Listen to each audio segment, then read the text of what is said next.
It's almost 1 a.m. Do you know where your kids are? Welcome to the Pinfall Podcast. I'm your host, Liz. I am joined as always by my co-host, Marcus. What's up? This is Doble or Nada. Double or nothing. And it was a fucking big one, I guess. I'm tired. We saw Hangman Adam Page lose the AEW championship against CM Punk. That's the biggest thing here. Summer of Punk, baby. Yay. I personally, the more I thought about it, the more I'm on this side. I think Hangman's reign ended well. He would rather die a hero than become a villain. He didn't want to resort to those cheap methods like using the belt. And they made it clear early on in commentary that CM Punk can be nasty. That's why they had the whole MJF feud right before this. But now, I think the problem with this, for me at least, is how does MJF now get the belt? Because in my mind, he was next. I don't know. My thing is just that Punk talks so much. And that's why I think he'd make a great champion. I don't want to listen to him anymore. I'm tired. I need a quieter champion. Well, I think we haven't had any quiet champions at all, because there was Jericho, Mox, Kenny, and then Hangman, and now Punk. None of them are quiet. You want quiet? Maybe get like Preston Vance as your champion, or Dexter Lumis. I'm tired of. I'm a little over Punk. I'm a little over him. I started thinking of like the potential feuds he could have, and I'm excited. Thinking about like, imagine him versus Wardlow now, and like recalling the MJF feud. I feel like that could be really interesting. Kenta. I don't even know if we're gonna see MJF anytime soon. Maybe not. Who knows? But I obviously this brings in huge implications for Forbidden Door. Like I just said, Kenta, who's been wanting a match with CM Punk, and that'll be a perfect stage for it, with the title on the line. Maybe now Hangman can be nicer to his friends. But do you think he's gonna go back to Dark Order? Yeah, I think so. Where else is he gonna go? He can't go to the Elite. They're not gonna want him. Well, Cole won't want him. The Bucks maybe. Maybe this is how we get the trios tournament started.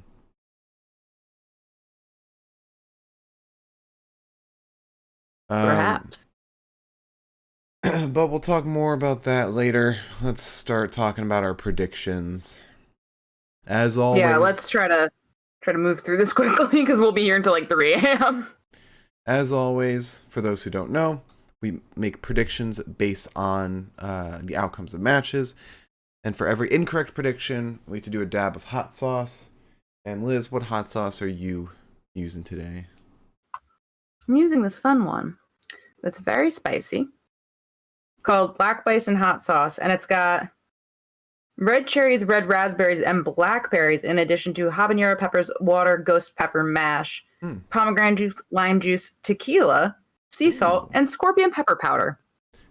Okay. I'm just going with a Brooklyn Deli hot sauce. Gunter Sanam pepper, smoky Indian chilies, tangy tomato, and sweet garlic. So, also, in addition to that, whoever has the most correct predictions will be crowned the Pinfall Podcast Prediction Champion. Hold this egg which should be on Liz's desk right now. Yeah, but I never got it. You literally sat in here like 2 days. Oh, yeah. You could have grabbed it at any point. Not for 2 days. I sat in there for like 30 minutes on one day. Yeah, but you had every opportunity while I was gone. But and they'll deal a punishment to the loser. Now, you are currently the reigning champion after... Was the last one Backlash? Or was it Capital Collision? Oh, no. Or Windy City Riot. Backlash. Was it Backlash? I'm almost positive it was Backlash. It was, I can tell you in literally... Yeah, it was Backlash. You're right. Okay. So now, after Double or Nothing, the current Pinfall Podcast Prediction Champion, we'll find out. Liz, what did you get? Or how many right and how many wrong did you get? I got 7 right, so you do the math. 7 right and 6 wrong. And I got 9 right and 4 wrong. So, therefore, I am your new Pinfall Podcast Prediction Champion. I'm the best. I'm the smartest, I'm the best, I'm the wisest, most intelligent, most knowledgeable. Because I am the champion. Most sleeping on the couch tonight. You don't respect the title. Anyway. Okay, calm down. Anyway. So my punishment to you. I'm going to bring back an old favorite. So, I have thought of a word in my head. And every time you say that word, you're going to have to do a dab of hot sauce. But I'm not going to tell you what that word is. And I might not tell you to do the dab as soon as you say the word. So it's up to you to find out what that word is and see if you can avoid it. Okay. All right. I look forward to this challenge. Okay. All right. So with all that said, do you want to get into the matches, into today's Double or Nothing? Yeah, I started off strong with this actually. Well, there's a couple promos to start off, so let me start there. Oh, yeah. So we start with the buy-in, and first up, the Acclaimed and Gun Club come out. And they kind of warm up the crowd, do all that stuff. Little ass boys chant. Then we go to Eddie Kingston. I don't know if this promo was pre-recorded and posted online, but I'm going to act as if this is the first time we're seeing it because I haven't seen this before. Eddie Kingston said, I don't want to do this anymore because I'm scared of what I'm going to do. You're bringing this demon back. I'm losing everything. He throws a whiskey bottle next to him after doing a shot. I can't stand you because I'm going back to what's comfortable. What's comfortable is burying you in the ground. I dare you to come Sunday and find out why I've lived in fear of myself, why no company ever wanted me, and Tony Khan, this is also on you. You can stop this. You can help me not become this. I drink to drown my demons, but they know how to swim, Chris. Which is a line from the Bring Me the Horizon song, Can You Feel My Heart? So That's what you say, but I feel like I've heard that, and I'd never heard that song. I feel like you've heard the song because I haven't. I would know. If I've heard that song, I've only heard it like once, and it was not enough to know what the lyrics were. Well, that lyric is definitely in that song because I've heard it a million times. Okay. And I also Googled it. So first match on the card, which is the only match in the buy-in, Hookhausen versus Tony Nese and Mark Sterling. And we both predicted Hookhausen, obviously. Yeah. So Hook just plows through Tony Nese. They start off the match. Danhausen tags in, and Tony just starts cackling. He hits Danhausen with a shoulder tackle, goes to hit him with the elbow drop. Danhausen dodges that. Tony sends him into the buckles. Oh, sorry. He dodges Tony, sending him into the buckles before cursing him. Then we get a flying head scissors to Tony Nese and a curse from Mark. And Mark Sterling gets in for a bit, stomps Danhausen in the corner a little, and that's about it. Before Tony gets back in, he throws Danhausen into another corner. Mark Sterling suplexes Danhausen, but Danhausen dodges the leg drop that follows that. Eventually, Tony takes Hook off the corner, but Danhausen hits Nese with a Saito suplex, I think. This gets Hook in. Mark Sterling immediately just says, "I'm done." Gets out of the ring. Hook hits an overhead suplex to Tony, pulls Mark Sterling into the ring. Then he hits a Saito suplex to Mark and a sort of suplex type thing to Tony. Then Danhausen, it looks like the match is pretty much over. Hook's probably setting up for Red Rum. But Danhausen's like, "Hey, tag me in." And the crowd loves it. So Hook allows it. He tags Danhausen in. Danhausen comes in and just puts his foot up and gets the pin. It was a wonderful little match. Yeah, it was fun. And I'm glad they didn't immediately split up after the match ended. Be sticking together for a little bit. Yeah. So next up we had MJF versus Wardlow to start off the main card. And there's been some controversy on whether or not MJF would actually show up for the match with a flight booked from Vegas to Newark, New Jersey. But no, MJF came out. We had the match. And we both picked Wardlow to win, obviously. And why would he take a flight to Newark when he could take a flight to JFK and that'd be so much closer to where he needed to go? I mean, does he still live on Long Island?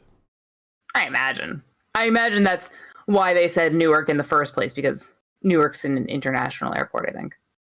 I don't know. Pretty sure it is. Cool. I think I just got an eyelash in my eye. I'm gonna power through this. So yeah, we both chose Wardlow. Mm-hmm. And MJF is definitely kind of the vibe of the match was a little weird. It just sort of felt like MJF kind of had an attitude, and it was maybe part of the bit. But there was just a subdued almost energy to him in the beginning. Also, MJF was wearing a fantastic nightmare of a robe. What did it say? "I'm better than you, and you know it." Yeah.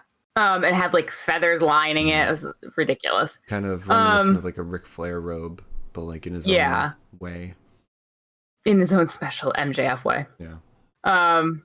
So MJF hits Wardlow from behind, and this just causes Wardlow to turn around and be like, "What the fuck are you doing?"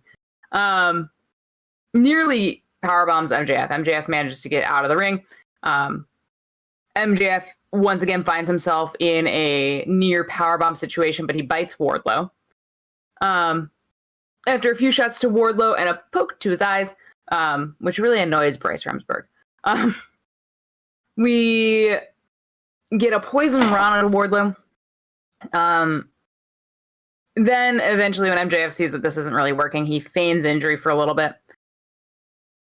Then he turns to the camera and with his back to the crowd, quote unquote, and takes out his ring, which is in his underwear.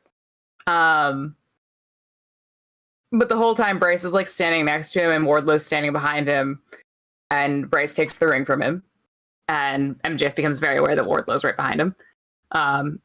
To make amends, he goes for a handshake, but Wardlow doesn't let go of the handshake. And then we get a dozen power bombs. Wardlow gets the pin. Yeah. The match was everything it needed to be. But the question is now, what happens with MJF? He's still got time on his contract. I don't know. Even if he stays, I don't know where he would go story-wise. Yeah, I really don't know. Him and Danhausen feuding.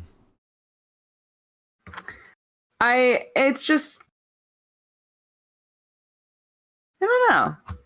I'm sure that there will be something, but I don't think we'll see him for a little while. Just because the way that he was stretchered out and everything, like, unless he comes back next week or Wednesday with like a neck brace on, he's like, Wardlow, blah, blah, blah, blah, or something. You know? I think the program with Wardlow's over because I out of like kayfabe, like shoot wise, I think MJF knows like there's no getting over when feuding with Wardlow at this point. Yeah. I don't know. I don't know what him and Spears are gonna do. It's so up in the air right now, and now they got to start getting to the point where they need to start setting up for Forbidden Door. So maybe something with New Japan. Maybe he feuds with like what would be a good feud for him in New Japan? Him and Zack. That'd be annoying. Although, I mean, promo-wise, that'd be fantastic, but you want, like, everyone would want Zack for Danielson. Like, that's the match. I think Danielson wants Zack for Danielson. Yeah. I think MJF, I don't know if this has happened before, but MJF and Orange Cassidy, that'd be a good feud if it hasn't happened yet. I'm not sure. Sounds like it should have. Yeah. Oh, wait. This wouldn't work in any way whatsoever because they're both heels, but MJF and Jericho. Well, I mean, we have had that. Have we? Well, yeah, Inner Circle versus the Pinnacle. Oh, yeah. All right, well, I'm looking forward to see what they do and what Max does. But after the match, Tony Schiavone gets on the ramp and has the privilege of announcing that Wardlow is now All Elite. The graphic pops up on the Tron and everything. It's a very sweet moment. Wardlow gets very emotional, and now we wait in anticipation of what Wardlow's music is gonna be. Whether it's still the same thing he had, or if they're gonna give him more pigs, which is something a lot of people want. Okay. But up next we have the Young Bucks versus the Hardys. We both picked the Hardys.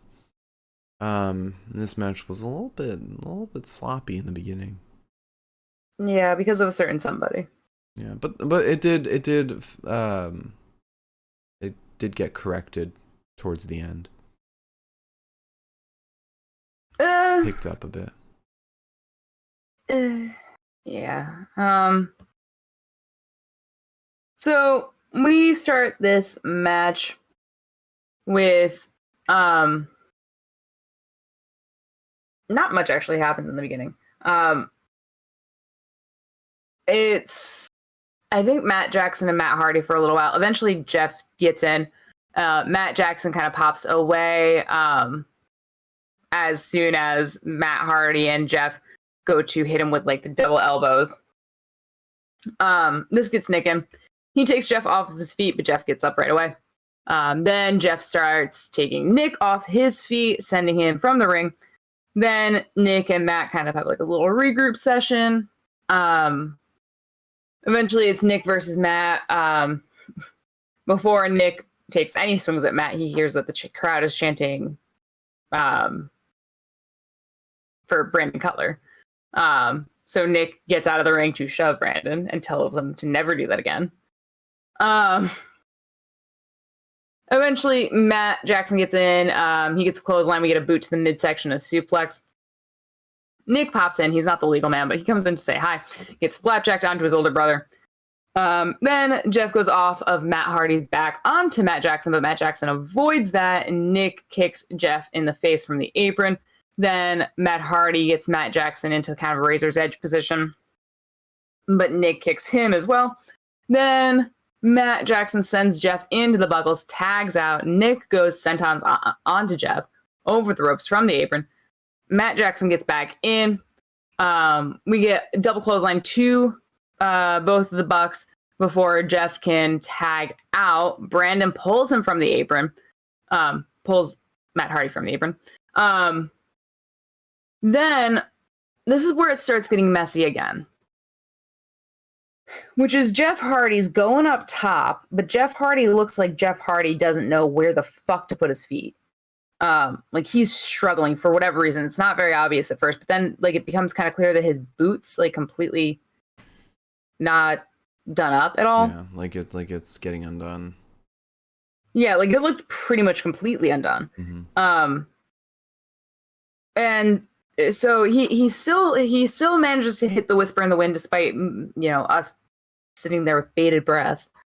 And then Matt Hardy gets in, and the whole time that Matt Hardy is in, Jeff is just sitting in the corner doing nothing. Yeah, and he's approached by one of the ring hands or whatever. Yeah. One of the personnel. And it's not until like a couple minutes later that they finally are trying to get the boot back on. Mm-hmm. So I was like, I don't know what the disconnect was. I mean, from the start, Jeff seemed like slow completing his moves and everything.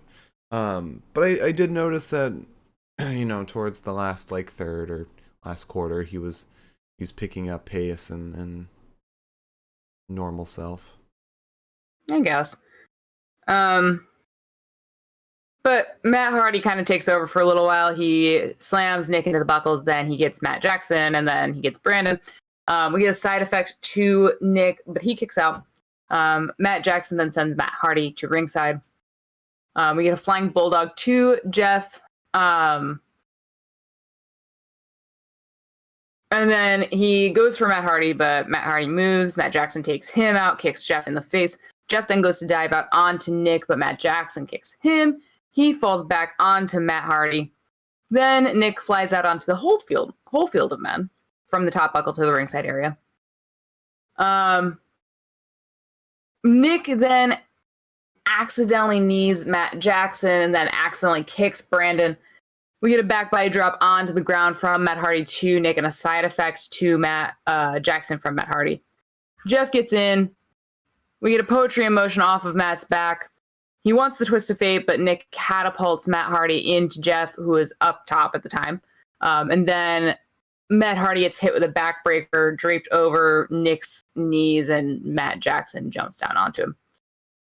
We then get a swanton attempt, but Matt avoids it after having gotten a jawbreaker or like a stunner from Jeff, which didn't quite make sense because Jeff like fell onto the buckle because he was still up top at this point. And it wasn't clear who was supposed to be injured,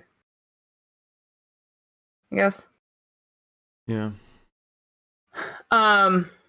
Nick then hits the swanton, but we don't get a pin attempt. And then they fail to get the BTE trigger. They collide. The Hardys, yeah. The Hardys hand out jawbreakers to the Bucks, but we get some super kicks for the Hardys, courtesy of the Bucks. And then we get alternating super kicks to Jeff and Matt Hardy. We get double super kicks to both of them, and then despite all of this, when they are covered, both Hardys kick out. Then we get some stairs, and Jeff is placed upon the side of the stairs. Nick goes off the top, but Jeff moves before he can go down. So luckily that's avoided. We get a BT bomb to Nick from Matt Hardy. Jeff swantons onto Matt Jackson, who is on the steel steps after a point. Really safe landing, actually. It was very nerve-wracking. We then get a side effect, a twist of fate from Matt, and then a swanton from Jeff to have the Hardys win the match. Yeah, and I think it's safe to say that they'll be taking those belts from Jurassic Express. I wouldn't be shocked.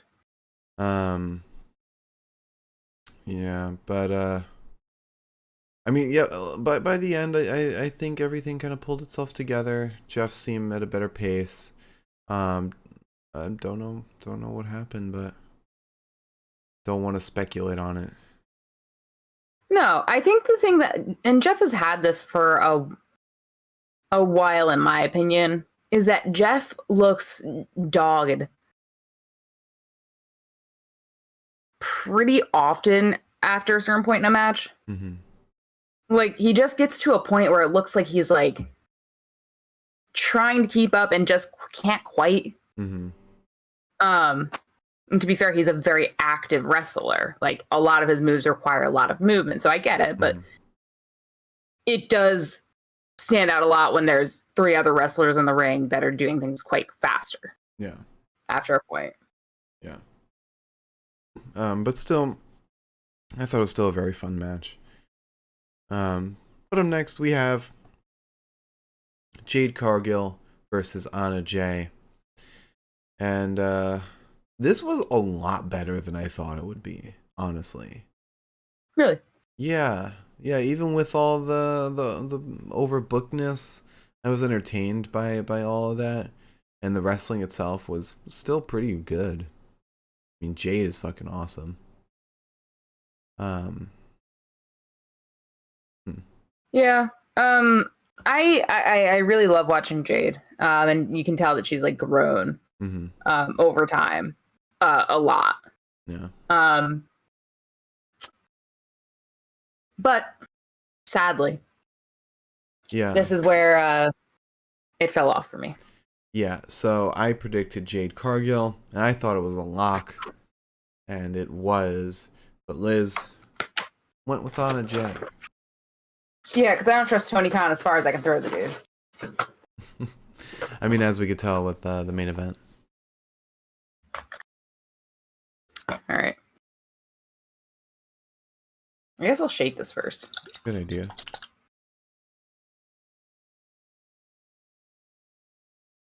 This is like a very spicy hot sauce. Is it? Yeah, have you not tried it yet? No, I haven't. I didn't even know it was in this house.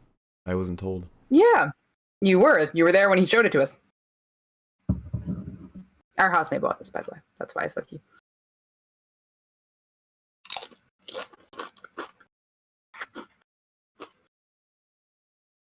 All right, so Jade versus Anna.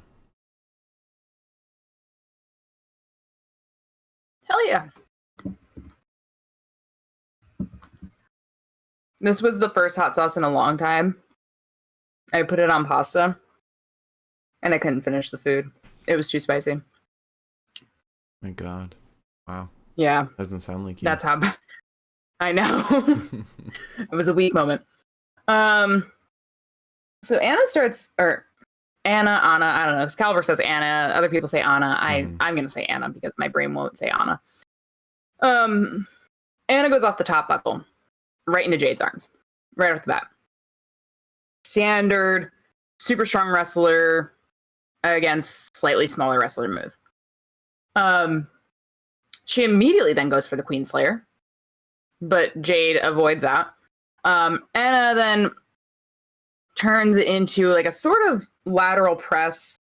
Like Jade like lifts her and then Anna shifts the weight, I guess.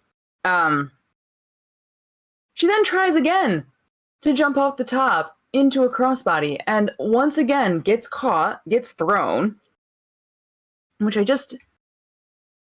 that bothered me. Then we get a hard elbow and double sledgehammer fist to the forehead of Anna Jay. See, look at me. I just did it. Yeah. Jade then goes up top, but Anna shoves her off, sort of. She then superplexes Jade. We get a back elbow to Jade. Jade lifts Anna to the apron. She gets kicked. Anna goes off the top with like a flipping sort of neck breaker. Jade then, yeah. Take a dab. Please, no. Them's the rules. So much pain still. You chose that hot sauce. Well, yeah, because I don't want to be a little bitch. All right. Well, no, I'm saying that like I don't want to choose a hot sauce that like isn't going to be a punishment. Mm-hmm. I feel like that's only fair. Yeah, that's fair. And there's very few hot sauces in this house that I would perceive as a punishment. Mm-hmm. Because you're just that tough. Okay.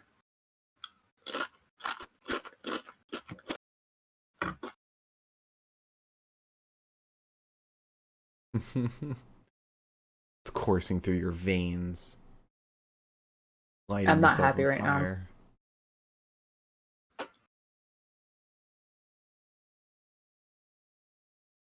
Okay. I'm good. I'm good. So yeah, Anna goes off the top with like a flipping neck breaker, as JR and Excalibur eventually called it because they couldn't decide what to call it. Then Jay gets slammed into the stairs. The stairs play a very big role in today's pay-per-view. Yeah.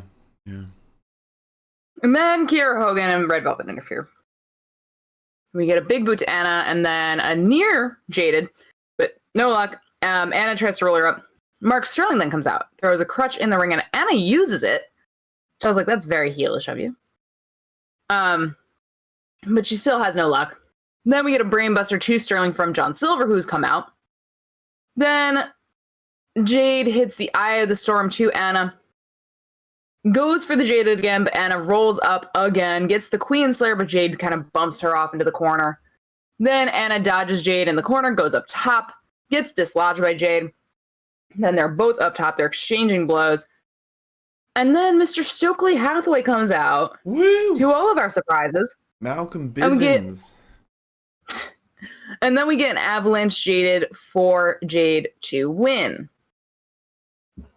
Ow. Yeah. So Stokely Hathaway, formerly known as Malcolm Bivens, is now All Elite. And I think he's on the side of Jade. I think he's taking over for Mark Sterling. But there's a whole confrontation with the baddies and Jade and Anna, and I think Chris Statlander comes out. And then someone else comes out. Mysterious music starts playing. And turns out it is Athena, formerly known as Ember Moon. She, I believe, is All Elite. I didn't see the graphic on Twitter, but she is. Okay. I saw it. Yeah, because like the music started and said like the fallen goddess or something. I was like, yeah. Like my brain was like, I should know who this is, and then I couldn't figure it out. And then she came out, and I was like, oh, I should know who this is. Yeah. So she is All Elite, and she's a face and joining the side of Chris Statlander and Anna Jay against Jade. Jade and Athena would be a killer feud. Yeah, that'd be a really good promo. And it wouldn't be the first time that she is like defended her title against a debuting person on Dynamite. True, that's true. Because there's also Marina Shafir. Yeah, who I don't know if we'll ever see again, but yeah. But moving on to the next match, we have Death Triangle versus House of Black. We both predicted Death Triangle, and then when we were making predictions, I was like, huh. You know, Julia Hart's probably going to play a role in this. But it'll be after the match. No. No, it wasn't. No, that little bitch. Yeah, so 2 dabs. 1 for each of us. Is the viscous one? Or is it the other one? No, it's the other one. Yeah. Trying to find a chip that's like a respectable size.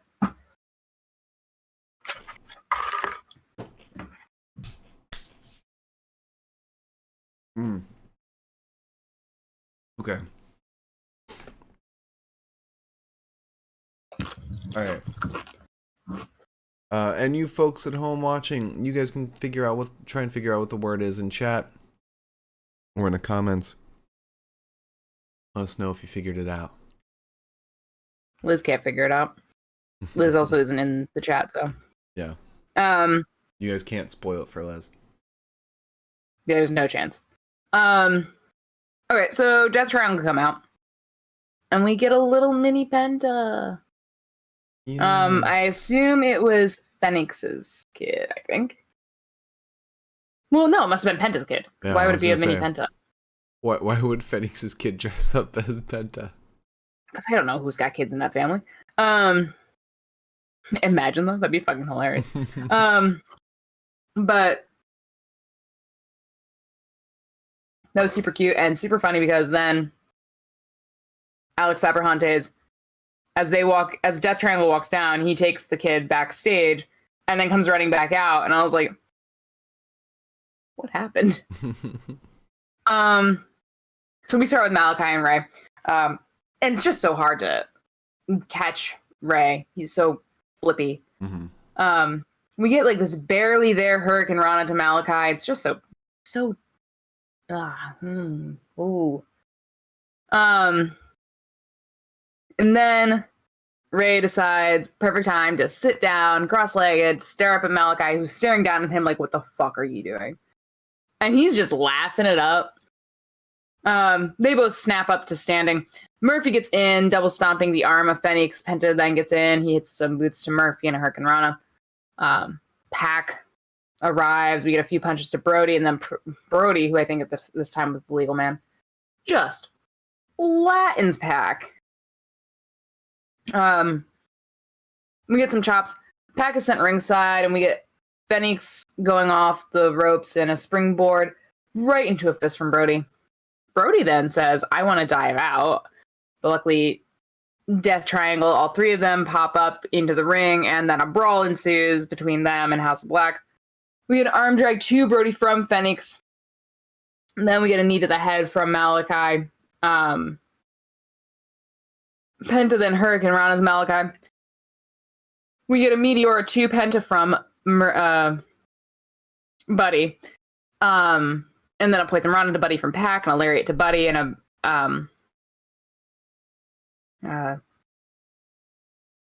and then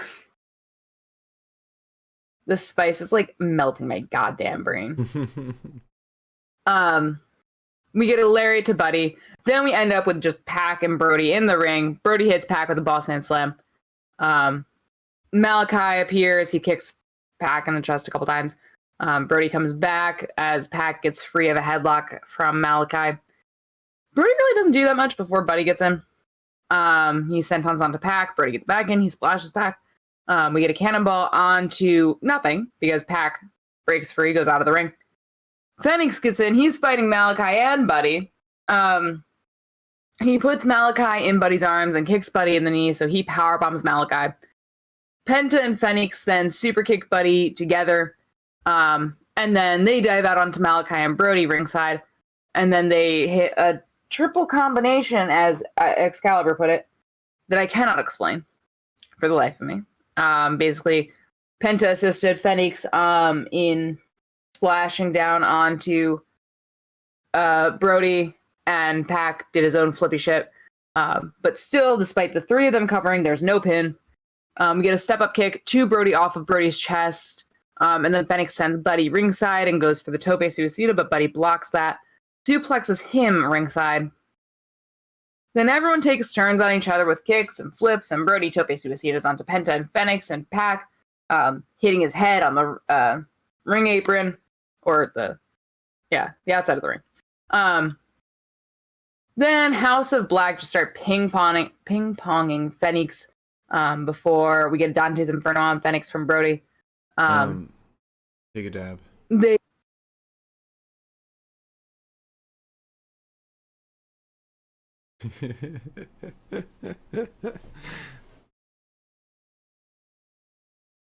Okay. It could have been a word you said from the last match that I'm just I know. I know. You now. I'm like playing Minesweeper. Minesweeper. That's what it fucking feels like.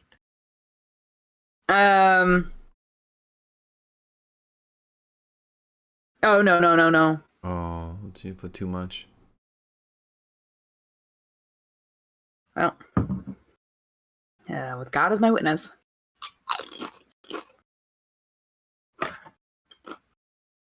Liz might pass out at some point during this recap.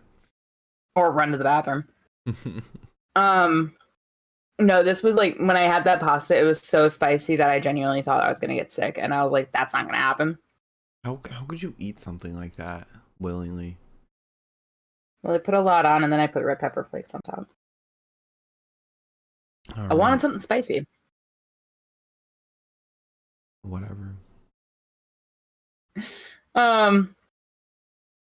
So they go for triple brain busters on Death Triangle, Phoenix, M Penta, super kick Black, M Buddy. And then there's a triple super kick to Brody. But we eventually get a sheer drop brainbuster onto Malachi from Pac. Penta hits a Canadian Destroyer off of Phoenix to Matthews. And then we get a double stomp, sort of, to Brody. Did Phoenix land it? I don't know. Will we ever know? Probably not. And that was off the top buckle to ringside. Malachi Black, then Black masses Penta and Phoenix. He gets enziguri'd by Pac, who wants Black Arrow, hits a 450 over Buddy after Buddy tries to interfere. Then we get a German suplex to Buddy, who gets thrown into Brody ringside. And then we get a German suplex to Malachi from Pac. Then Alex Abrahantes interferes, and I was really confused as to what the fuck was happening. Because I was like, it didn't seem like Pac needed the help at the time. And then Pac hits a low blow to Malachi, and I was like, okay. Gotcha. And he wants the Black Arrow again, goes up top, but then the lights go out, and of course we all know what happens here. Julia shows up, Black misses Pac, Malachi hits him with the Black Mass to win. I feel like this match didn't need to be on the card. No. We got really no story progression whatsoever besides Julia, which could have been done like in a promo or on Dynamite. I mean, there was a lot of story progression, but like it could have been done on a Dynamite. It's hard to argue for a 4+ hour pay-per-view. Like it shouldn't happen. It's not even that. I mean, it's 5 hours when you include the buy-in. Well, the buy-in started at like 7:50. Like the match. No, I mean like the actual if we count from the beginning of the quote-unquote buy-in, which was the first hour from 7 o'clock, 5 hours. Mm-hmm. Yeah, but this match could have just been on Dynamite, the main event of Dynamite or something. But... And I think the thing is that like, for me personally, when a pay-per-view has so many matches, it makes it harder for me to like remember or focus or care about other matches that happened. Why do you need to focus on matches that have passed? I mean, I'm saying that like when in retrospect, I don't remember matches as well from pay-per-views that have like a bunch of matches versus pay-per-views that don't. Yeah. But moving forward, next up we have Adam Cole versus Samoa Joe. Finals to the Owen Hart Cup, Owen Hart Tournament. You both picked Adam Cole. Thank fucking God. So Joe shoves Adam into a corner, gets some jabs to Cole, and then a headbutt and enziguri. But his arm's hurting very clearly. And Joe dominates a lot of that match, but we get a boot to Joe ringside. Cole ends up shoving Joe into the ring apron. He then sends him shoulder first into the ring post. Joe slugs Cole, but Cole grabs his arm, falls with it. Then he goes for the Panama Sunrise, but Cole gets grabbed up and Joe drops him knee first into the ground. Then we get a Manhattan drop and a back boot to Cole before a senton. Still no pin. Joe then power slams Cole. He gets Cole on his shoulders, can't maintain the grip though, drops him. Cole then kicks him upside the head, and then our TV went black. Yeah, because for some reason Sling faded to black and wouldn't come back, so we had to switch over to the Fire Stick. A different version of the same app. Yeah. Yeah, that was fun. It was interesting. I thought it was nice touch. Cinematic. Yeah. At first I was like, oh, Julia Hart again? Imagine. We then get an STF to Cole when we finally come back. That's what we first saw. Cole reaches the rope, and then Bobby comes out. Joe defends himself, but he gets kicked by Cole, who wants the boom. but Joe grabs Cole and, like, not the coquina clutch, but, like, in a clutch. Yeah. Cole ends up getting out. Fish gets elbowed. And then Adam Cole lowers the boom to win. Yeah, and I'm surprised Jay Lethal and Satnam Singh didn't get involved. I think that they didn't need to because his arm was enough proof, like enough of like them being there technically. Yeah, that's a good point. But Adam Cole is the winner of the OWN tournament. And the next we have Britt Baker versus Ruby Soho in the finals of the women's OWN Heart tournament. And I picked Britt Baker to win it all, getting a power couple finish. And Liz, who'd you pick? I picked well, at the time I picked either Ruby or Chris. Yeah. Because we didn't really know who was going to be the person. Yeah. We made these predictions on Thursday. Immediately your logic made a ton of sense once you told me. Yeah. And then I was when they were doing the ceremony, I was like, what would it be like if Ruby was standing up there instead of Britt right now? It was Cole and Ruby. That would be weird. And at first I was like, I mean, this is supposed to be like a very honorable tournament, like, because we're honoring a guy who was like an incredible influence in wrestling. And I was like, I don't know if it makes enough sense for them to be putting two people who are probably like some of the most dishonorable people in AEW, if it makes sense to be making them the inaugural champions. But then once they did the ceremony and like obviously it was like all kayfabe aside, I got it. Mm-hmm. Mm-hmm. You know? Yeah. How'd the match go? I'm just trying to like fucking focus on not dying right now. So Ruby's pulling on the arm of Britt in like a wrist lock. Britt elbows her way free, but Ruby just won't let go. We get an arm drag to Britt and then a clothesline to Britt, and then she wants to send a boot. Britt wants to kind of send a boot to Ruby, but Ruby catches it. She knees Britt in the face. Ruby then drop kicks Britt off the apron. She goes up top, but Britt dislodges her, sending her ribs first onto the buckles, which I think that the storyline was that her ribs were hurting in the first place. Then Britt slams her into the ground. Britt pulls The reason her ribs were hurting was because she did that drop kick onto the floor, and commentary said that she might have cracked a rib doing that.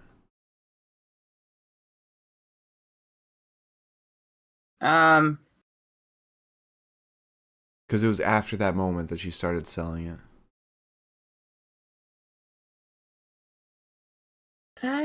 That was like almost immediately into the match. Huh. I really thought that I took that note. Anyways, oh. Alright. So she drop kicked Britt and then may have hurt her ribs. Britt's taking advantage of this. She pulls Ruby into the post, like with one arm and one leg, just pulls her into it, and then like keeps pulling her into it. And then we get like a funky little submission on Ruby as Britt like wails on her ribs. But Ruby rolls back to try to pin. She elbows Britt.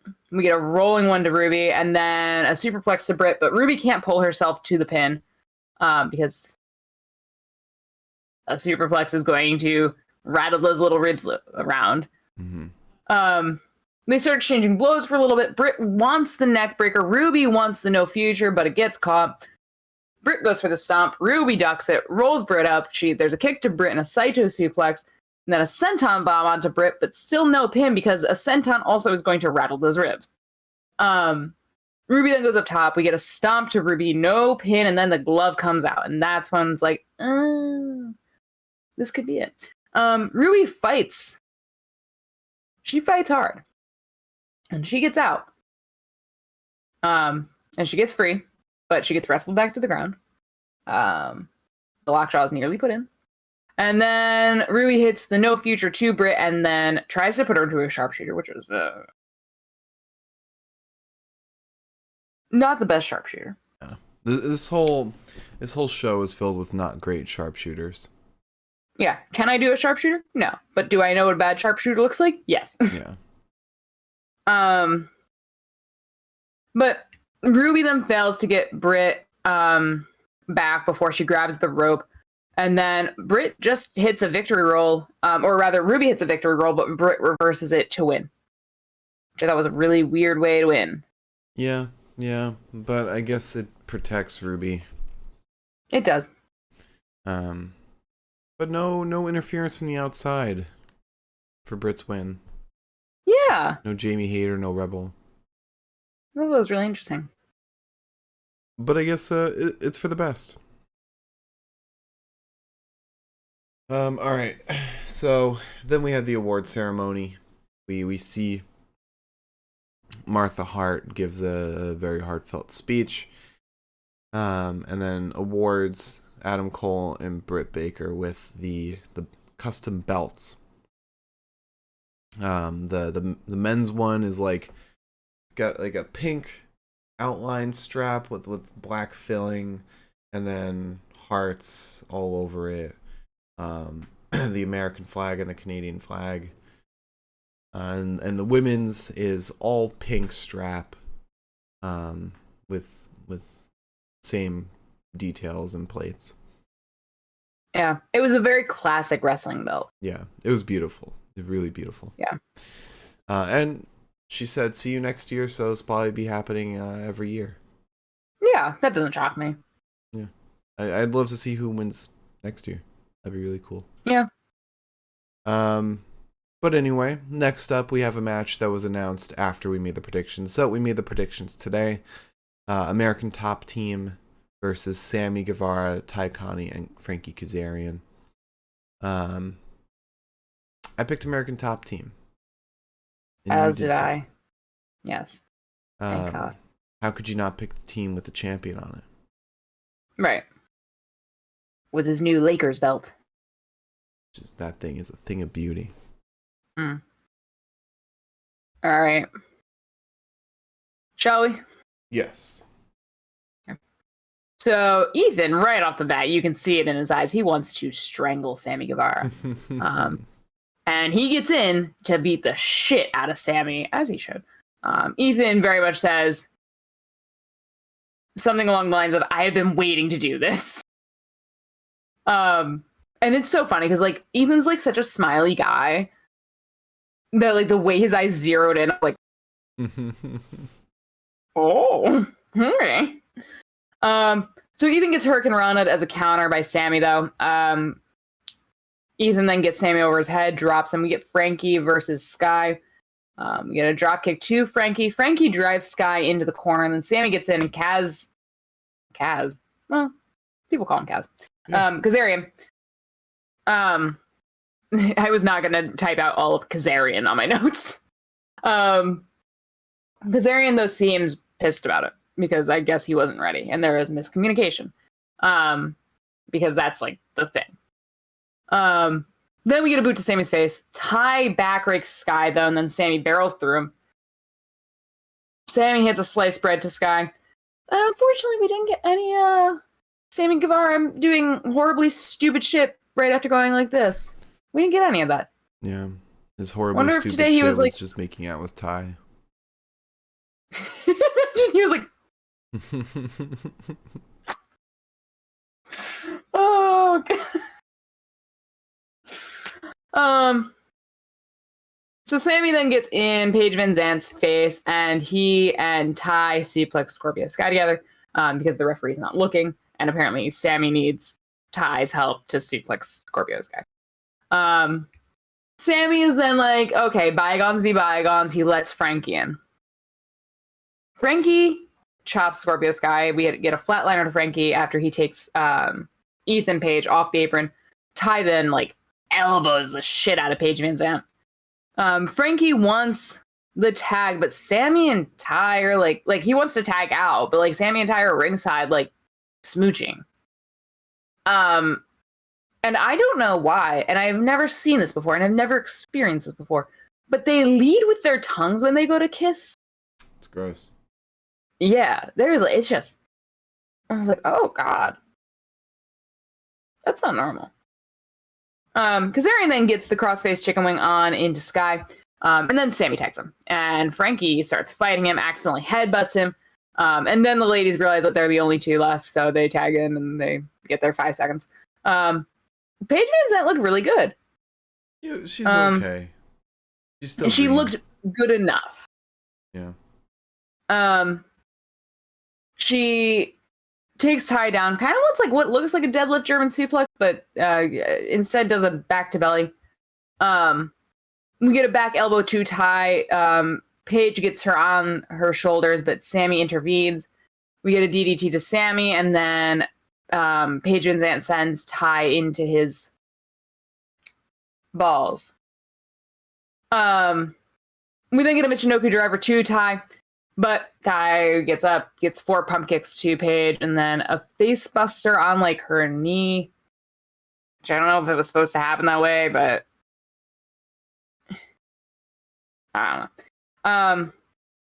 And then Sammy gets in the ring and he's sidling up to Ty again, hey baby, and trying to kiss her while she's actively talking and looking around, she does not want to do that. But Sammy keeps going. And I'm dude, this just looks weird.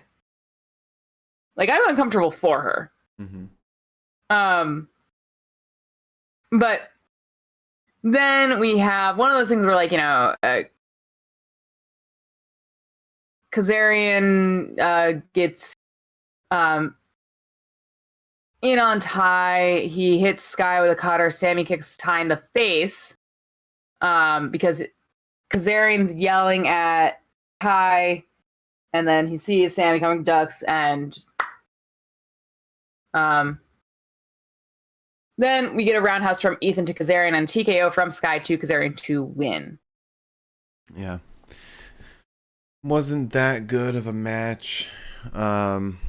Mostly just loved it for Sammy kicking Ty in the face. That's really the only thing. It was funny. Man, it's hard for me to hate on them right now because I know that there are people who are hating on them that are fucking insane. And I'm you're ruining it for the rest of us. Yeah, but they have go away heat at this point. They do. But this match was worth it just for watching Scorpio and Kaz go at it back and forth. Yeah. So after that, we had Kyle O'Reilly versus Darby Allin, a last-minute match added to the card. I picked Darby Allin to win this. You picked Kyle O'Reilly. I was shocked Kyle won cleanly. I was too. Well, yeah, Bobby was tired. Yeah. So here's my dab. Yeah.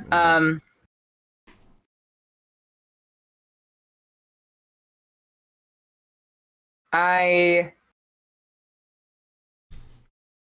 was genuinely surprised.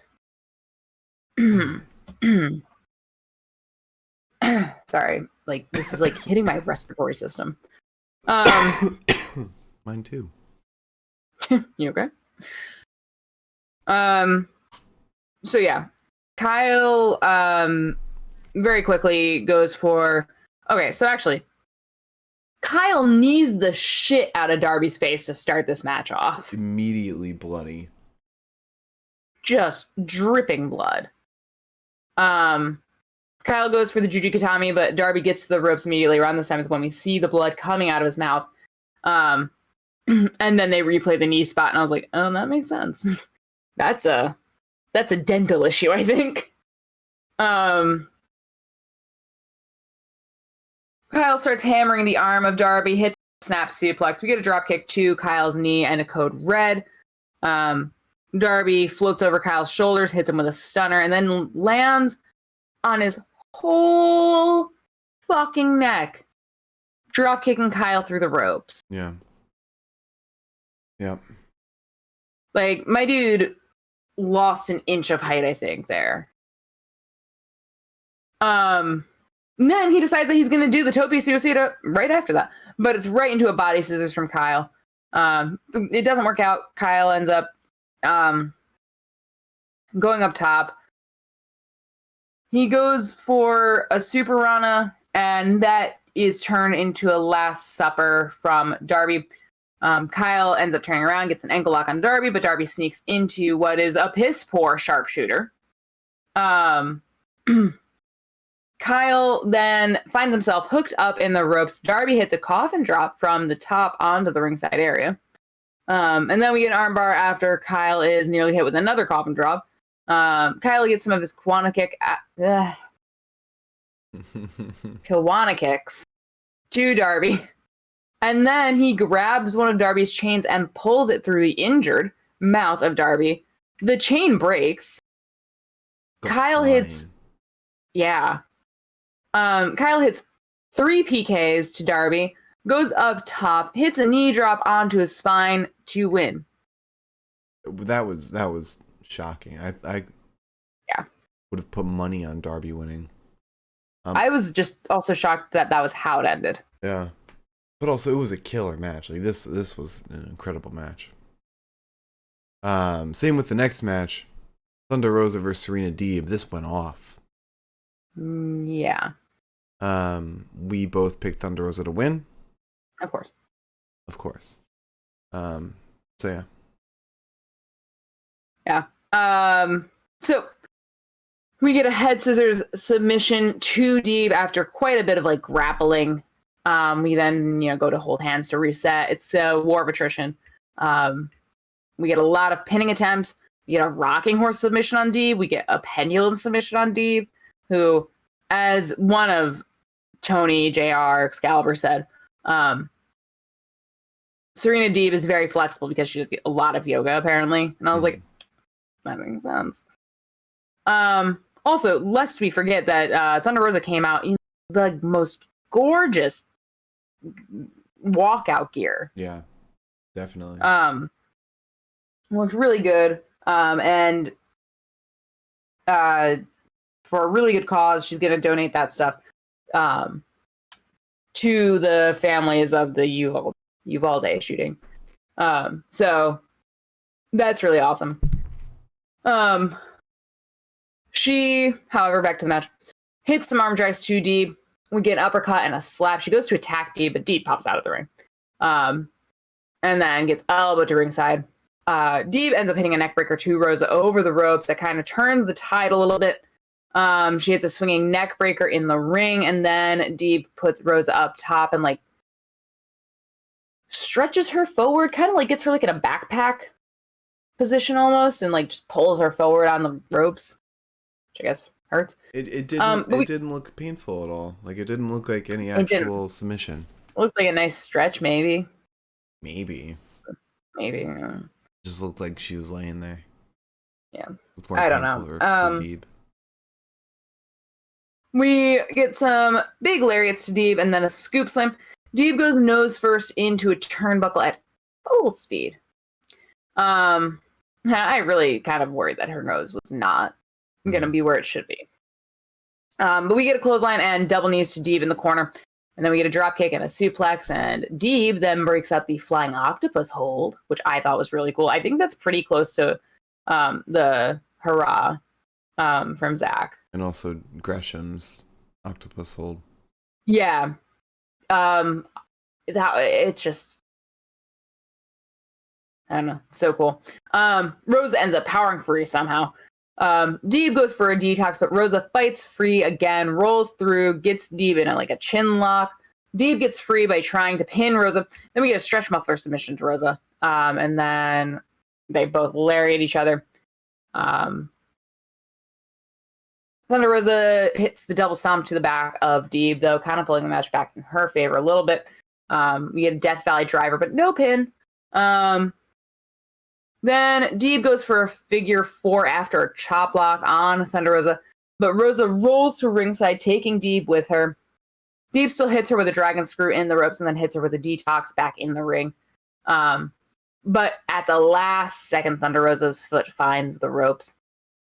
She then hits the Serenity Lock on Rosa, but That doesn't work. She power bombs her, goes for the cloverleaf, which looked kind of weird. But Rosa finds a way, hits Serena Deeb with a superplex, and then a Fire Thunder driver to win the match. Thankfully. Oh, yeah. And don't know who's next in line after Deeb. I don't know either. Because we went through Nyla Rose, we went through Serena Deeb. What other heel women are there? Jade? Jade go for it? Jade could, I guess. I don't know if they want to do double. Yeah. Britt? Again? God, no. Or, you know what? They should do Jamie Hayter. That would be fun. Yeah. But up next, we have probably the most chaotic match that we've ever watched. Oh my god. Jericho Appreciation Society versus Eddie Kingston, Santana Ortiz, and Blackpool Combat Club. Now, this was entertaining. I wouldn't say it was good. Yeah, Sorry, I'm trying to find a chip that's like remotely whole.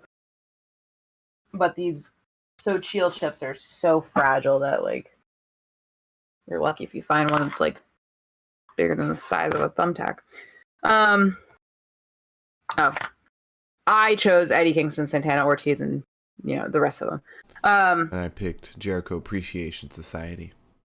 I had a lot of fun with this match. Mm-hmm. But it was very chaotic. I think the biggest problem was the camera, like the broadcast didn't know what to pick up. So like it missed a lot of stuff. Yeah, and there were like fast cuts like constantly. There was a lot. I also didn't like the finish. I'll be honest. I thought the finish was like pretty lame. Yeah, I agree. Shall I get into it? Yes. All right. So, to start, Mox's music is playing incessantly. Yeah. For whatever reason. I'm not sure if it was on purpose or not. I think it was on purpose because they shut it off with the soundboard. Like Jericho went over in kayfabe and smashed the soundboard and went off. But it gave the vibe of like a bar fight. I didn't mind it. Fair enough. So almost right off the bat, Matt Menard is bleeding. Like, oh my god, bleeding. Sammy, no, Jake Hager, right? Yes. I keep calling him Sammy. Why do I want to call him Sammy? I don't know. Anyways. He doesn't even look like a Sammy. No, he doesn't. Sorry. So Jake Hager's in the ring with Ortiz and Santana. Eventually, Jericho tears the cords from the soundboard to stop the music, which, in my notes, it happens about 3 notes in. It happened about 3 minutes in, if not more. We got a blockbuster through a table to Jake from... See, I picked up on it. From Santana and Ortiz. Then we get Daniel Garcia with a brainbuster to Ortiz on a little bit of... on the overturned stairs that they had by the ring. Then Danielson, like, he's fighting Angelo Parker. He leaves for a second to fight Jericho. Parker hits Danielson with the bell from the timekeeper's area. And then Eddie and Garcia are on each other. Eddie is also bleeding quite a bit. Angelo Parker was bleeding quite a bit. Danielson ended up bleeding. Mox we'll talk about, but Mox ended up bleeding. I think the only people that like remained, I think Hager was bleeding. Garcia's blood wasn't his own. Right. But Eddie and Garcia end up finding each other as Eddie has taken Matt Menard to the what are they called? What? Takes him into like the arena near like the merch tables and all that shit. Yeah. The halls. Yeah. Then ringside we get Jericho suplexing Mox into some chairs. Moxley opens up a cooler, looks, sees that it's full of ice and water bottles, and says, like, he picks up a water bottle and then says, fuck it, and shuts the cooler and throws it full force at Jericho. And I was like, damn. That's fucked up. Like, that looks like that would actually really hurt. Yeah. Because I think it's, like, because a cooler is, like, an everyday object, the idea of having somebody throw one at me, full or not, I think that I can, like, imagine what that would feel like. Mm-hmm. But, you know, couldn't have happened to a nicer guy, right? Garcia then gets a belt around Eddie Kingston's neck and starts pulling him around the arena. We end up getting an attempted Walls of Jericho on Moxley on a table. And that fails miserably. The table just collapses. Yeah, it's fucking goofy. Back out in like the backstage or common area for fans. I don't know what the fuck. The halls. Eddie gets sent into a wall. At this point, most people are bloody. Danielson gets suplexed on the ramp. Then, yeah, around this time, also Eddie like stood up and he was just full crimson mask. Moxley then whips Jericho with a turnbuckle because Moxley has undone the entire top rope. Around this time, Santana and Ortiz have set up a ladder. They both dive onto Matt and Angela Parker, who are on table. You know, like with a little frog splash. And then we find a barbed wire like plank of something. Mox gets hit with a fire extinguisher to the face. And by hit with, I mean like sprayed with. And then Mox rolls in the ring, and if you don't look fast enough, Moxley is suddenly very bloody. Like, very bloody. And it's interesting, because like we haven't really seen too much interaction. The last time we saw him, he was like getting like shit wiped off his face from the fire extinguisher by medical people. And then we see Moxley gently shoving something into his pocket. And I was like, oh. I get why he's bloody. I'm picking up what we're putting down here. Looked like a wood-handled blade, though, which I thought was really interesting. Nice touch. Then, in the ring, we get some hammer and anvil elbows to Jericho and Hager. Danielson then has the joy of seeing Eddie Kingston walking like a fucking man out of a battlefield with a canister of gasoline. And Kingston gets in the ring, goes to pour it on Jericho. Gets some on Danielson, too. And Danielson, like, pushes Kingston away, and he's like, hey, we're not doing that. Like, you can't do that. And then they start fighting each other. Mox and Danielson get hit with chairs by Jericho after Eddie just gets fucking KO'd. Then we get Judas Effect on Kingston. That's what I meant. Moxley gets shoved into that barbed wire plank that's atop a table. And then Danielson gets shoved into the turnbuckle. Starts fighting off Jericho and Hager together, and he gets a psycho knee to Hager and then one into a chair to Jericho. Still comes up empty-handed. And then Jake Hager comes up behind him, takes his knee out with the turnbuckle, and then Danielson gets put into the walls of Jericho while Hager chokes him out with the rope. A rope? The ring rope. Oh. Okay. With the ring rope. And Danielson just conks. Yeah. It was a pretty lame finish.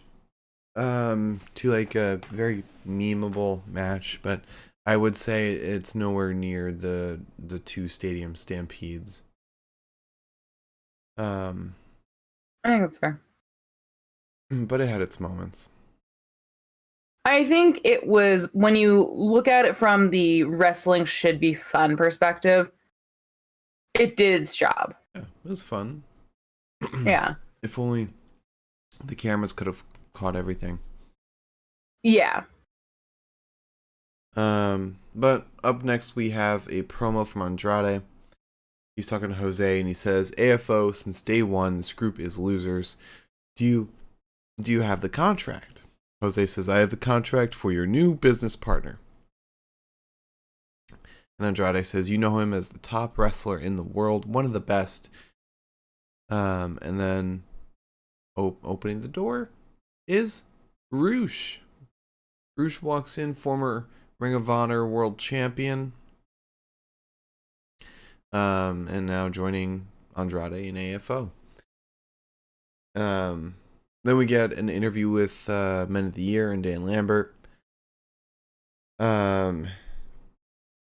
Ethan Page says, for a dude that's been pretty pissed off, I feel pretty great. It felt real good to get my hands on Sammy, but it feels even better to be finished and done with those pieces of trash, and finally moving on to bigger and better things.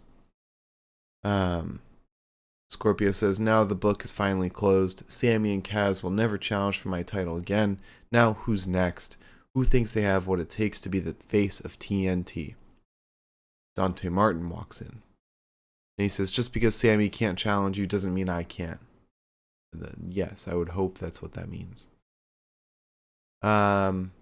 Scorpio says, you have a hell of a future, but you are not ready for this fire. So come to SoCal. I'll give you a shot. When you're laying on your back, remember, you asked for it. I feel like they could have given a better feud for this. Like a better. But that's what they do with Dante. They just kind of say, "Oh, well, there he is." You just get it. Like, Yeah. Let me check the rankings. This will be really quick. The rankings are, as of May 25th, CM Moxley. Moxley is number 2 as of last Wednesday. Okay. With Adam Cole being number 3, Jay Lethal, then Tony Nese. Tony Nese is probably knocked off that now. But yeah, I don't know. Maybe go back to meaningful feuds with the TNT belt. Get Miro back in. Give him the title back. Yeah, I mean, last I heard, wasn't Miro just kind of waiting? I think he was injured. Well, I heard that he was okay now. I could be wrong. Yeah, you're probably right. But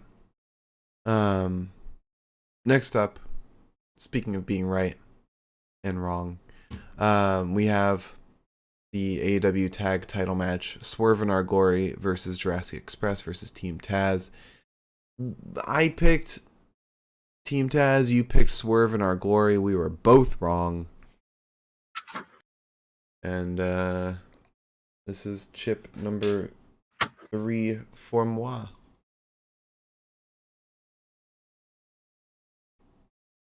Trying to find one. It's not easy. It's like I'm filtering through confetti to find a sheet of paper. Boob, you want some chips? That's good enough. I don't really like these chips. I used to like them a lot, but I don't really like them. Yeah. I don't like They're them. They're just so thin. Yeah, I think that's it. Those Cantina ones from the store that aren't Tostitos, those are really good. They got a lot of seasoning on them.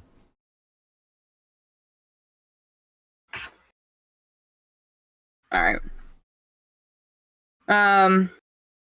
Oh god, I thought the cat went one direction. She did not. She went this way. Mm-hmm. And I felt something brush up against my leg, and I was like, this is it. This is how I actually have a fucking panic attack on the show.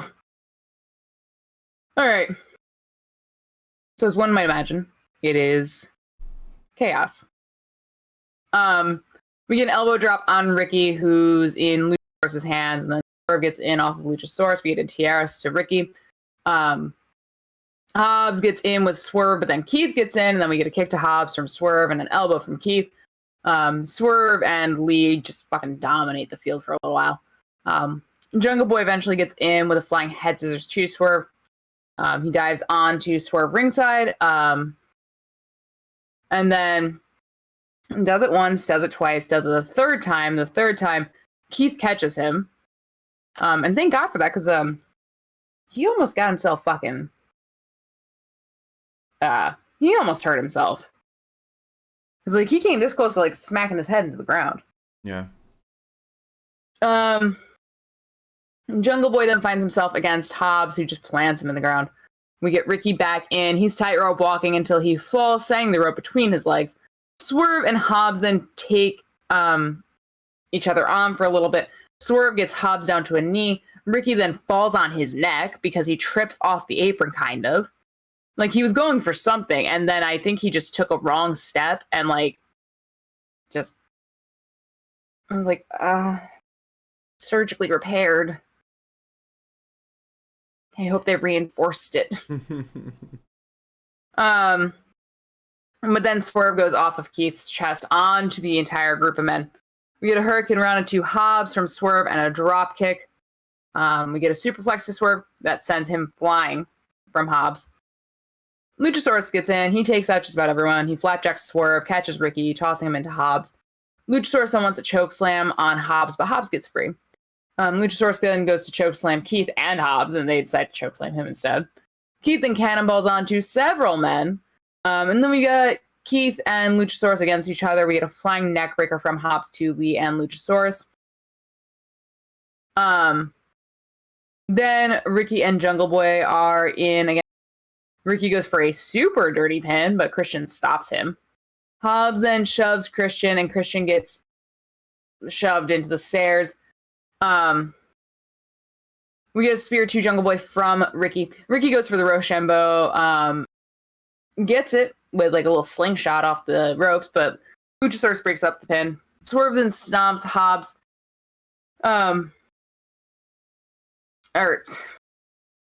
Gets the swerve stomp to Hobbs.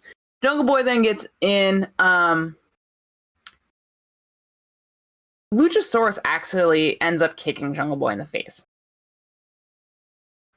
Keith then sends Luchasaurus out. We get a huge stomp to Jungle Boy, but Hobbs breaks that up. We get some chops to Hobbs and a super kick to Swerve from Jungle Boy. Starks gets the FTW championship, and Christian intervenes on that as well. And I know that that's going to come back and play, where Christian's going to be like, you would have lost those titles if it weren't for me. I helped you get this far. And then they're going to fold, and it's going to be beautiful. I can't wait for this. Jungle Boy then avoids the swerve stomp, but we end up getting the Jurassic Express to it. Yeah, it shouldn't have been them, but alas, here we are. All right, so our main event up next, Adam Page versus CM Punk for the AEW World Championship, and we both picked Hangman, and we're both wrong, I guess. Bobby, did you knock something? You did. Scared herself by knocking something over. Sounds like something she'd do. She's looking at me like, why did you do that? I'm not the problem here, little miss. And you are not getting a tortilla. I didn't love this match so much. I thought the ending was pretty good, but I didn't love most of it. It was an interesting match. Mm-hmm. Yeah.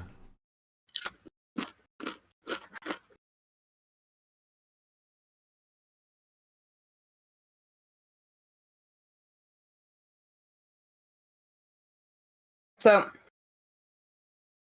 we get a big fat chop to Hanger, then a shoulder tackle to him, and an elbow to Punk.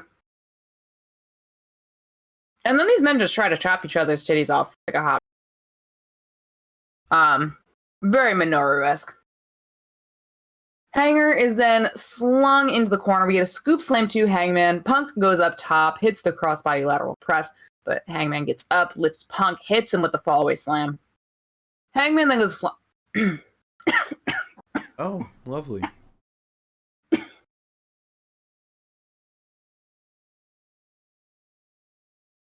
I don't know what just happened there.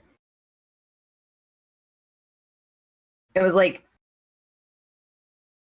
there was like a little dry patch in my throat. It just like kind of like caught itself. This hot sauce is evil.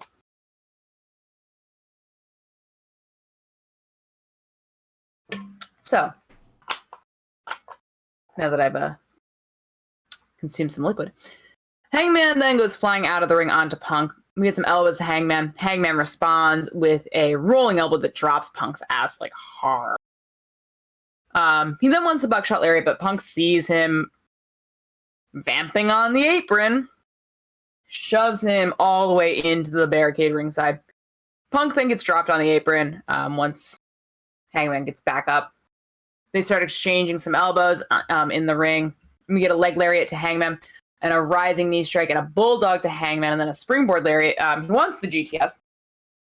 Settles for a neck breaker instead. Then Hangman hits a beautiful over the moonsault, but Hangman kind of stumps his knee a little bit. And Punk sees that, back in the ring, puts him into a sharpshooter, probably the best sharpshooter we saw all night. Punk then wants the buckshot. Hanger wants the GTS. No one gets what they want. Then we get a less than perfect buckshot to Hangman. Punk goes for the GTS, but Hangman ends up breaking free, goes for a GTS of his own. Can't get it. Hits the Deadeye after powerbombing Punk. And when he powerbombed Punk, I heard Paul Turner say, "Get your hands off his tights." And maybe Hangman should have listened to that. Yeah. Because Hangman powerbombs him, and half of Punk's ass is out. He just flashed that whole crowd. And when your ass is partially out, it doesn't work so well when somebody gets your legs over their shoulders and bends you. Yeah. Before going into the Deadeye. So thanks to Paul, though, for helping Punk get his trunks back to where they belonged. This wouldn't have happened actually it may have, if he was wearing the tights. But then Paul, basically counts to 3 and pretends that it was 2. Anyways, we get a GTS to Punk, but Punk still kicks. They start exchanging blows. They start exchanging kicks. Hangman sets up for the buckshot. Punk puts him into position for the GTS, though. Hangman kicks the ref in the head, knocking him on his ass. Hangman then sees his opening because the title is on the apron, and Hangman could use it. But he doesn't. Mm-hmm. He goes for the buckshot, and then we get a counter, and we get a counter, and we get a counter, and then GTS winning. Yep. So, Punk, or Hangman, dies a hero and doesn't become the villain. I actually saw somebody post that the finish is very reminiscent of WrestleMania 8 when Bret Hart beats Owen Hart, when Owen tries to use the bell as a weapon but decides against it because he doesn't want to stoop that low. So in the end, Hangman, it did become a masturbatory Bret Hart tribute. Sometimes you become your own villain. Yeah. CM Punk, new AEW World Champion, Summer of Punk now. So we'll see whose first challenger is. I hope it's Kenta. I really hope it's Kenta for Forbidden Door. I think that would be really fun. I don't know if that's going to happen. I'd love it, though. I'd scream. I mean, I miss Kenta. They've stuck Kenta in the main event picture before in AEW. That's true. It's true. Not I actually I necessarily forget about that sometimes. not going for a title, but I mean, Takeshita fought Hangman, not necessarily for the title, but it was still the main event picture. Yeah, You never you're know. not wrong. All right, so that is Double or Nothing. Do you want to guess what the word was? Man, There are definitely points where I zoned out, and you probably said it, and I didn't call it.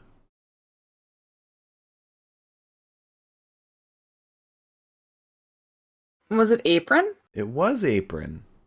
Holy shit! Really? Yeah, yeah. Wow, I didn't think you would get it. I didn't think I'd get it. Damn! Wow, I'm happy with myself now. Wish I'd figured that one out a little earlier. All right. So you want to talk about the bests of the night? Yeah.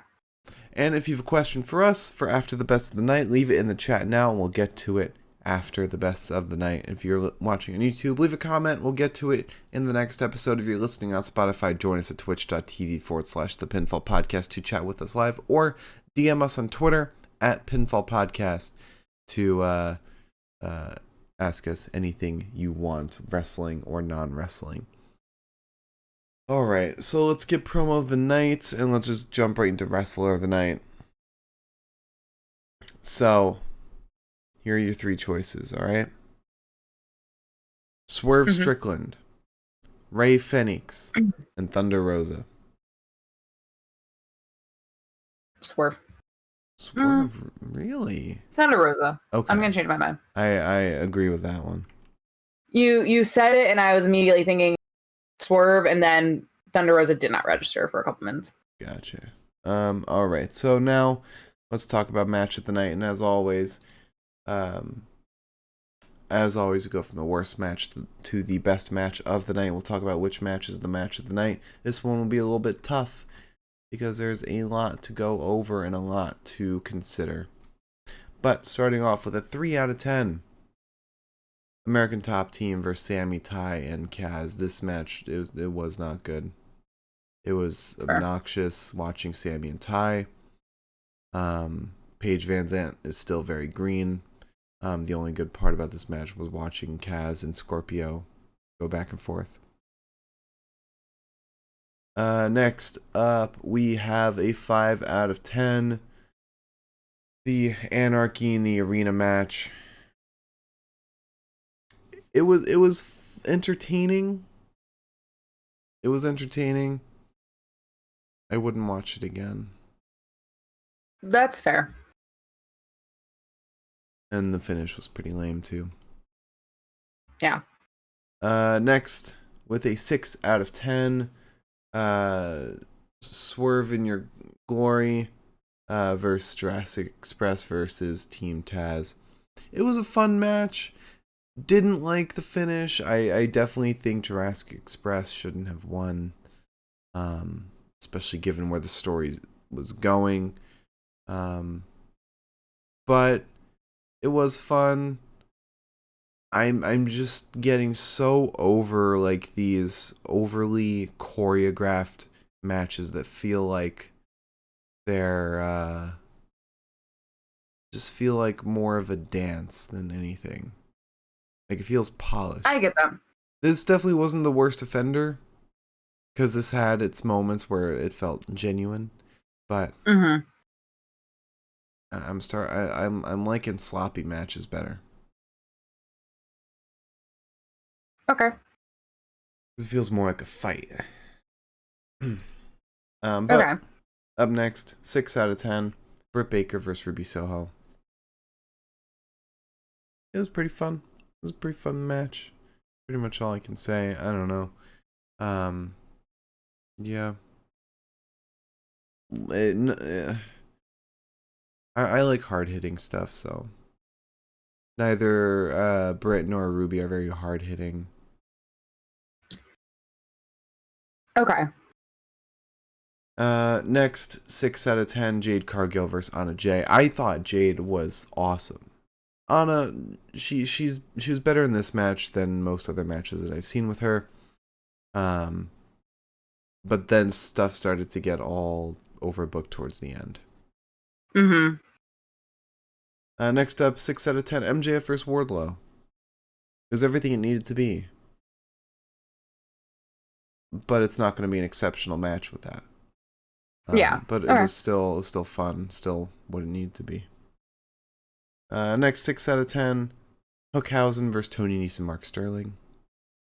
It was fun. It was a little enjoyable.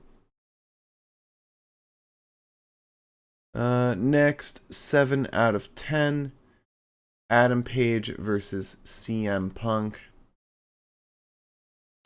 I thought it was I love matches with counters, and this was full of counters. This was full of story. The ending being an homage is very nice to see.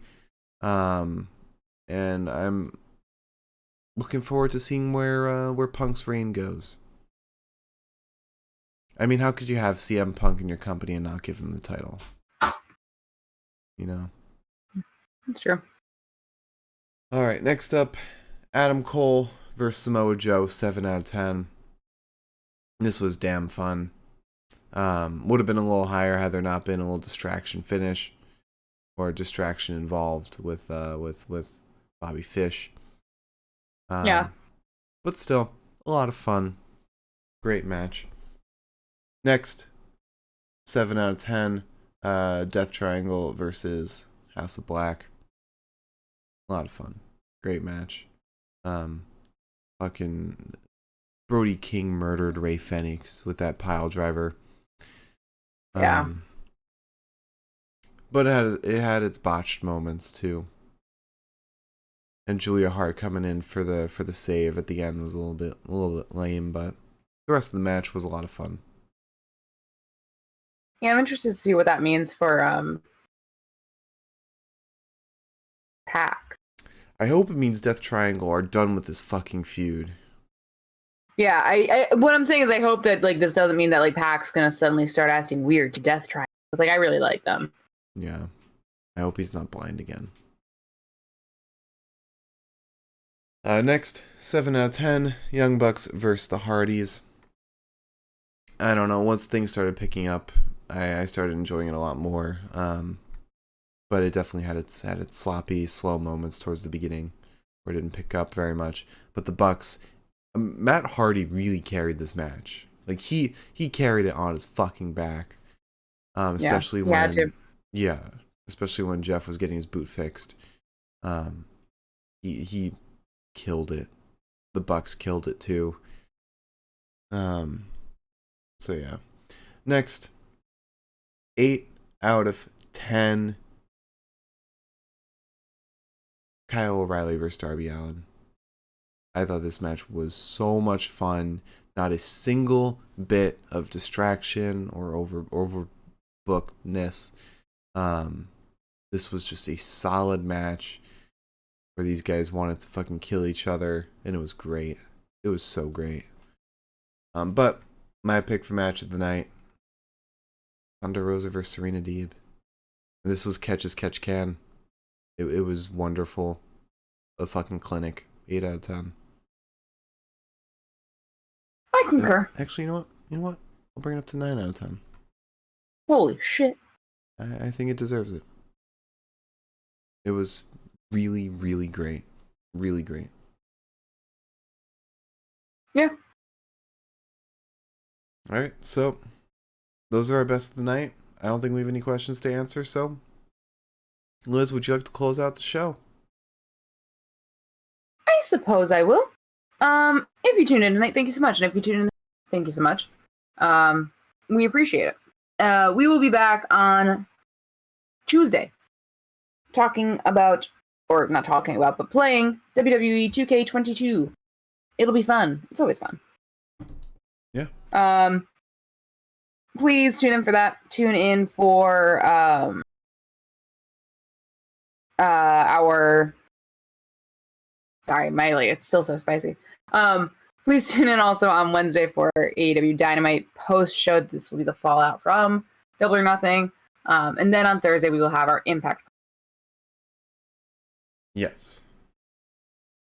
And then the following weekend, I don't know what we're gonna be recapping. We'll figure it out.